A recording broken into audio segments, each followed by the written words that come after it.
नमस्कार। आजचा युवा मेळावा एकदम वेगळ्या पद्धतीनं पार पडलेला आहे। आपण जर पाहू शकाल तर 550 पेक्षा जास्त पदाधिकारी भाजपा, शिवसेना आणि राष्ट्रवादीचे आज या मेळाव्यासाठी उपस्थित होते। या सर्वांनी मिळून एकच निर्धार केलेला आहे की महायुतीचे उमेदवार संजयदादा मंडलिक यांना आपल्याला पुन्हा एकदा निवडून भारताच्या संसदेत पाठवायचं आहे। आज आमची बऱ्यापैकी जे काही स्ट्रॅटर्जी असेल त्याच्यात आपण काम कसं करणार आहे, लोकांपर्यंत कसं पोचणार आहे, लोकांपर्यंत एनडीए गव्हर्नमेंटचं काम कसं पोचवणार आहे याच्याबद्दलची एक चर्चा झालेली आहे।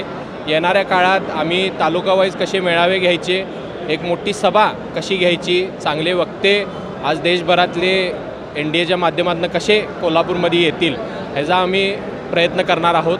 आणि आज आपण कोल्हापूरचे सगळे युवक मोदीजींना पुन्हा एकदा पंतप्रधान करण्यासाठी मोठ्या प्रमाणात बाहेर पडतील, मतदान करतील असं आमच्या समोर आज दिसत आहे।